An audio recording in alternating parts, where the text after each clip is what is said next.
It's crazy that No Way Home came out 5 years ago. That is insane. I remember when I first saw it, as someone who really wasn't that excited, that's mostly because Sony didn't really have the best track record, honestly, with sequels. Even how much I enjoyed both Homecoming and Far From Home, honestly. I felt like the movie was going to kind of improved, honestly, a little bit after this movie. Especially with that post-credit scene, honestly, with, the reveal that Peter Parker was basically, so world, honestly, I remember, about with John Jump when that happened. But then bringing back villains from the Raimi and Red movies didn't really get the best sign. I just saw Day came out and wound up absolutely loving the film.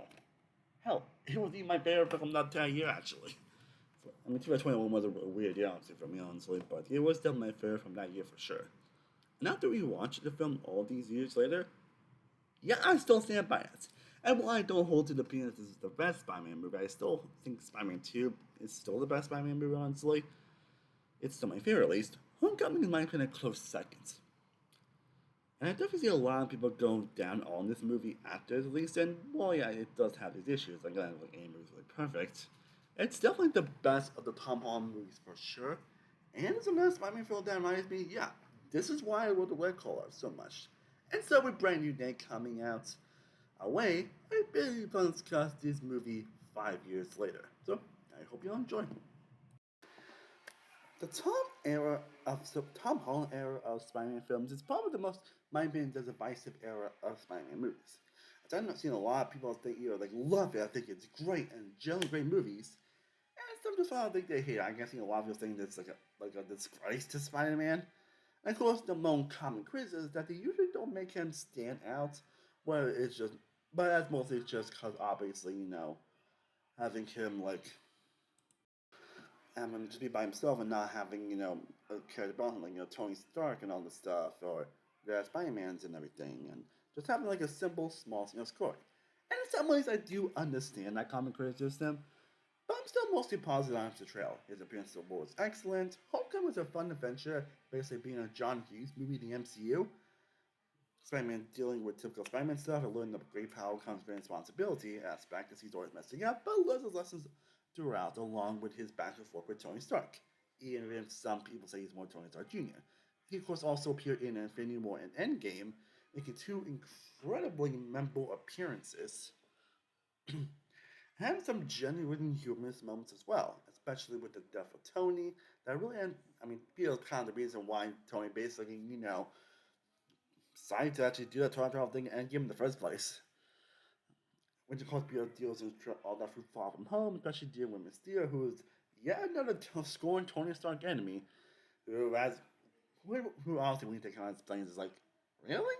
But he ends up getting him, but then we get the post credit scene. And I remember my job dropping during that post credit scene, where we get basically a triple whammy during that sequence, where basically Mysterio ends up framing Spider-Man as the one who did the drones. You get appearance from J.K. Simmons and J. Jonah Jameson from the Raimi movies. And even the Spider-Man was Peter Parker. What the? Yeah. Oh my god. I was really hoping then when we get to the third movie on that they actually paid that off pretty well. And I'm happy they did. And then we get to the story, which is a flimsy little bit when you think about one certain aspect to it, which I'll get into. But it's still an interesting one, and one that of course did make me concerned, but I was happy to prove wrong.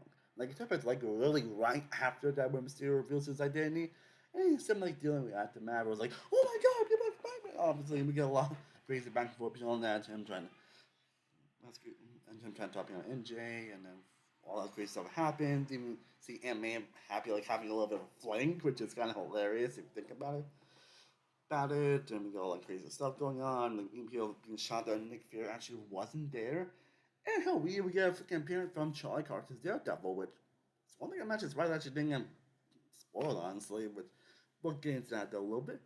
Which again I did not see coming. And when they get the back and forth and a lot of reveals, which causes him and Ned and MJ to not get to college. And this basically just coincides with Spider-Man stuff, obviously. Spider-Man just unfortunately dealing with the tragedies and the fortunes of being a superhero, especially with all that math. And because of that, he basically goes to Doctor Strange. Strange. And Cozy gets some latest banter, but it's like, he gets funny road jokes like calling him sir and calling him Steve. It's like, it's weird, ball out.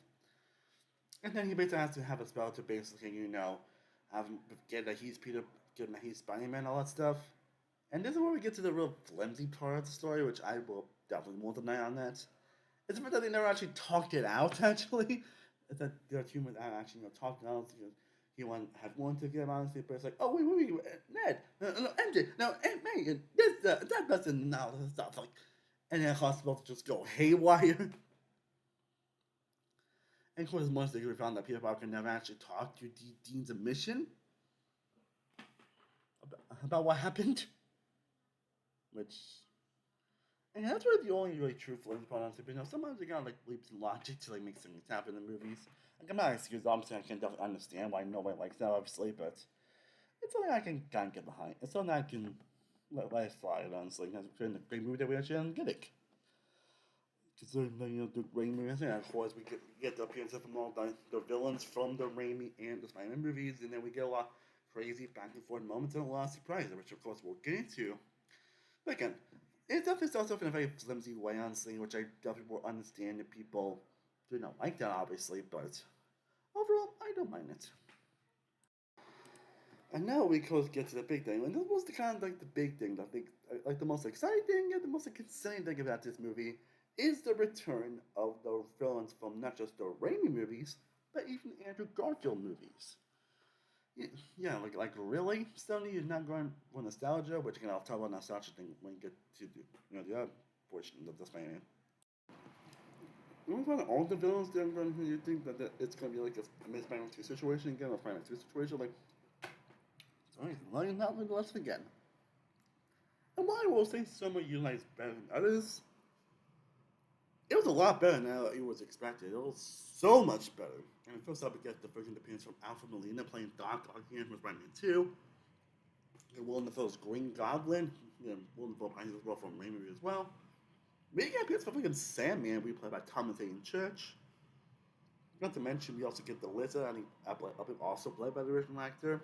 And we get freaking Jamie Foxx playing Electro, which people did not like his portrayal, obviously, because he's the one else, like, not as mostly because obviously he played that typical person who was shunned by the hero and then gets evil because of it.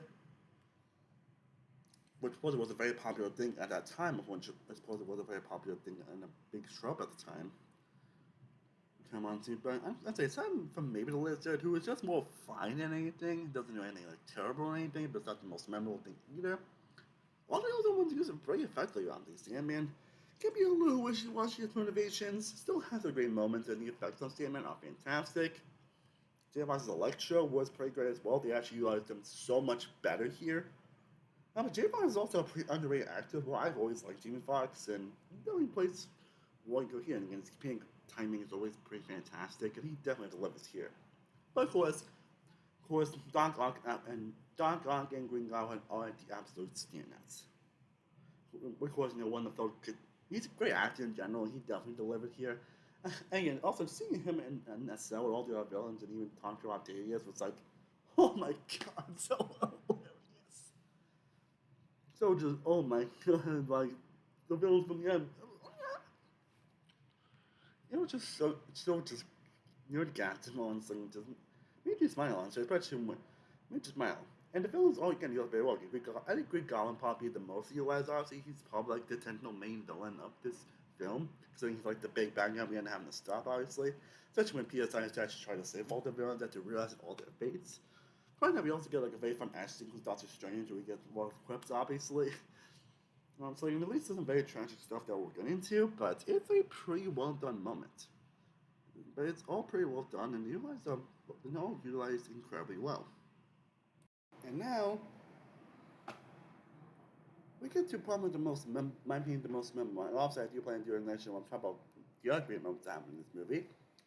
But we're going to talk about one of the most, probably the best moments in this movie, in my opinion, but one of the most emotional moments in the entire MCU. Probably the entire Spider-Man series in general. And that is the death of Aunt May.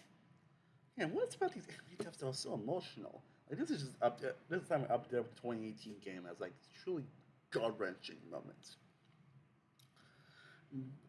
And again, see what you will about Marissa Tomei's portrayal as Aunt May, and kind of portrayal is not like he's definitely not as one of the best Aunt Mays out there.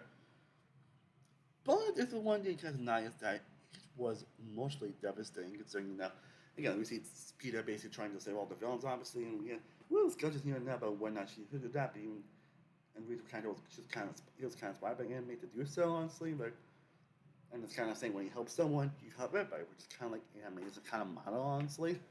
Uh, at least in this movie and kind of how she always known in general. And then we get a lot of craziness that happens between all that stuff when God basically just goes insane and like destroys the building, and then we see Anime pretty injured, and you think that you won't die, but when she basically says her way of the line, "With great power comes great responsibility." I think she said, I know she said different one on it, but that's basically what she said. You're like, oh no, she's gonna die, is she? But one thing I did, like, you really don't think she's gonna die, honestly, considering that she watches the collapse, obviously, think that she's gonna be okay. It kind of looks like she's gonna be okay. And I don't know, which just, and then be like, no, no. Like I'm getting emotional. I'm sorry, I'm getting emotional just thinking about that moment. I literally cried. Like I saw the movie and I literally cried.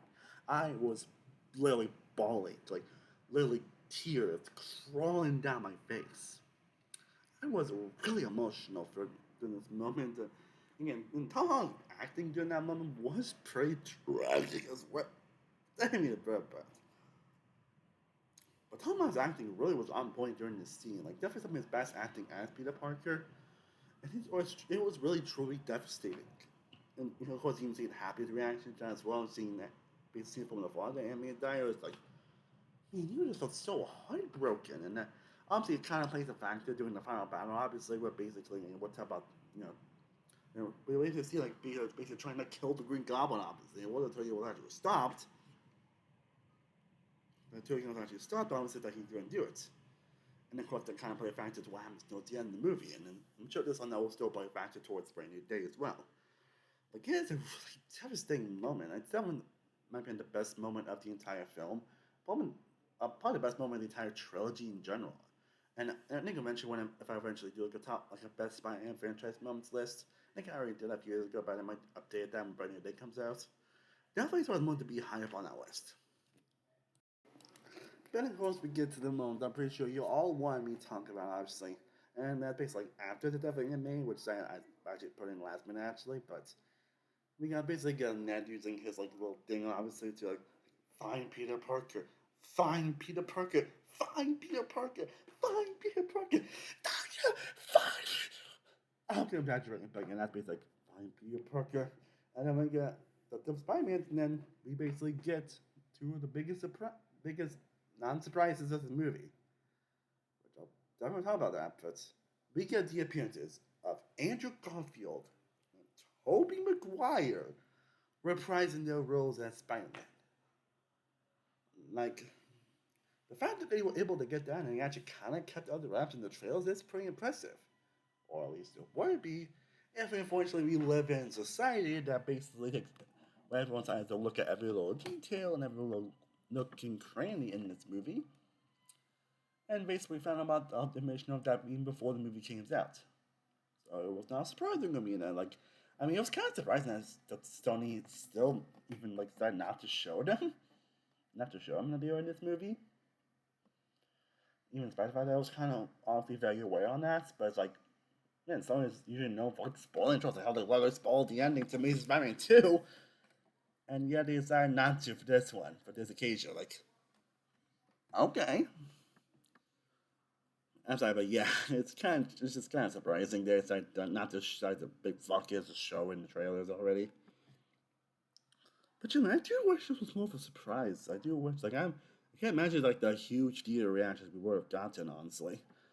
But yeah, seeing Andrew Garfield and Tom McGuire reprise their roles as the characters is pretty amazing. Again, Andrew Garfield, truly, I've never really been like the biggest fan of his actual movies. Like, I mean, his two minutes probably amongst the weakest of the Spider-Man movies. But I know that would be Andrew Garfield's fault, obviously. Like, he was great in the role, obviously. It's one of the writing that kind of let him down, but I've always loved Andrew Garfield. He's definitely a great actor. He's a great actor. Again, it's more the writing that let him down than really anything Andrew Garfield did. Honestly, he was definitely pretty good in the role, obviously. It's just the movies themselves weren't like the best quality.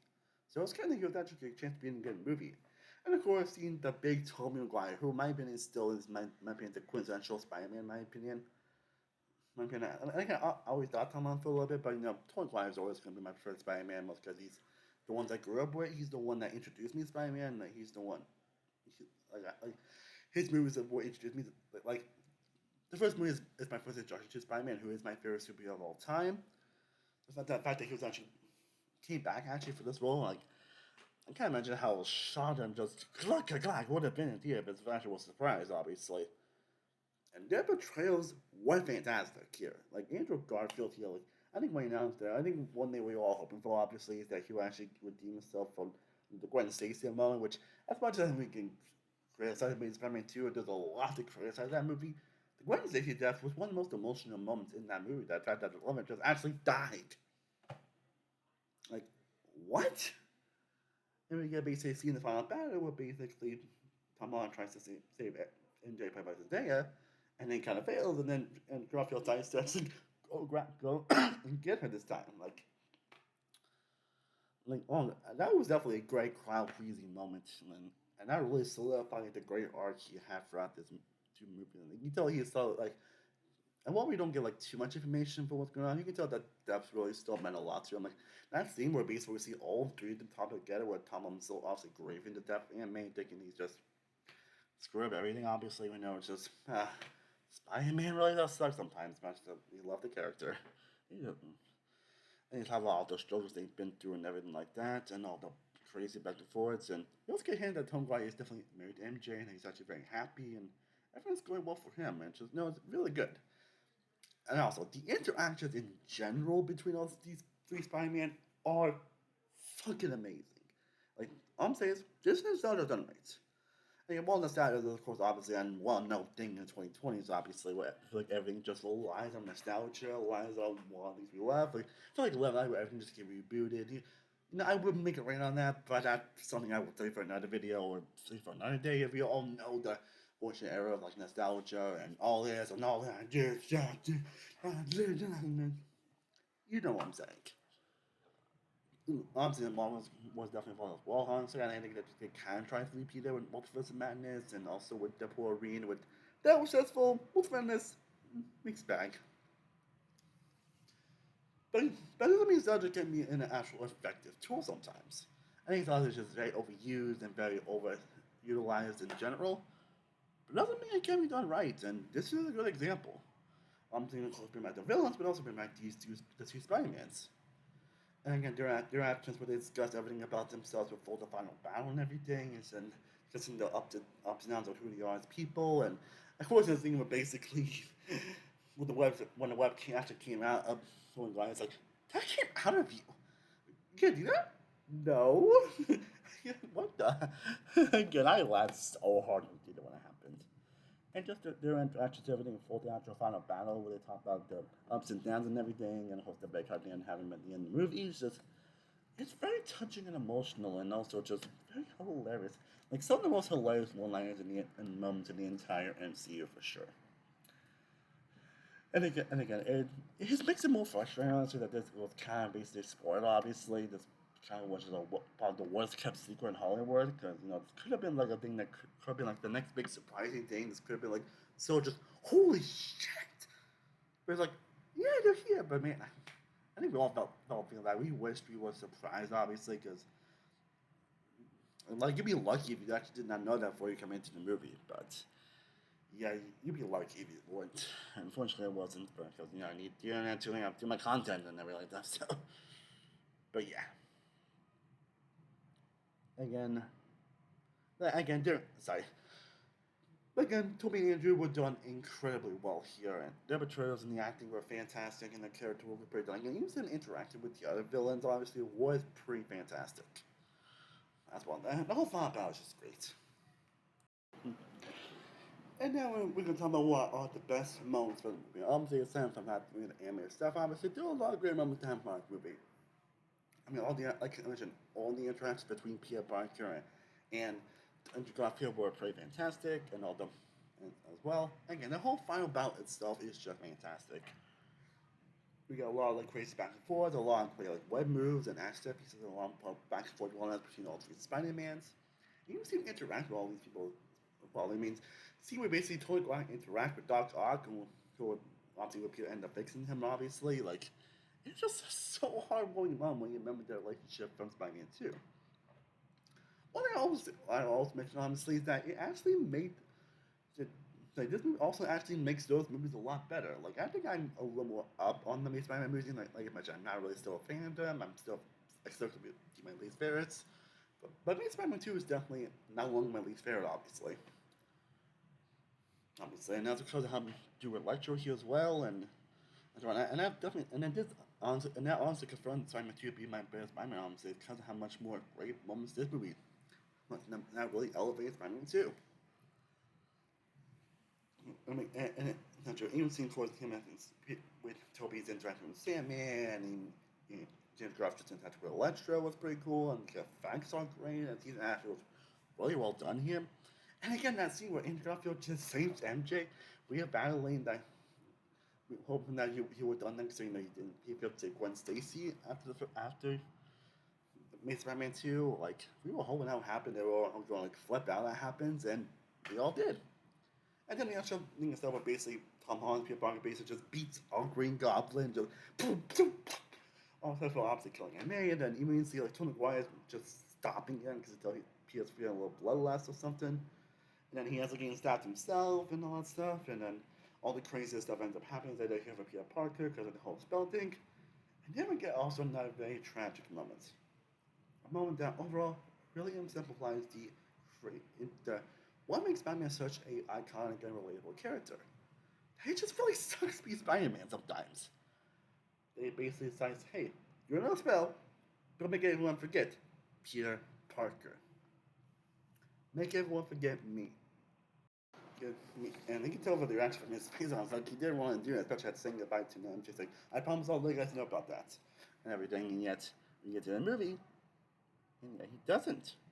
So, how happy they are, how happy they are, and how great they are because of what he did.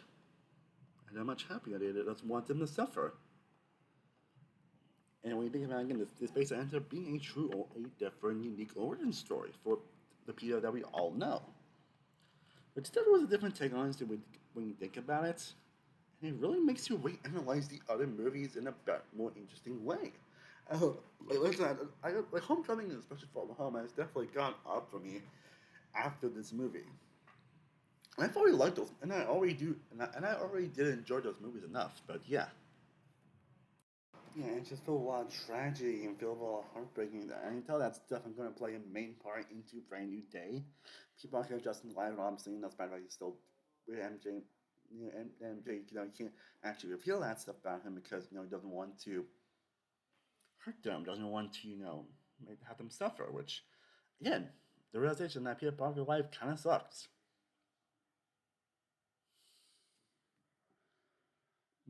In terms of angry moments, we get fun action sequences, and like half of him between Spider-Man enjoying a job, so Strange wants to send him back, but Peter wants to.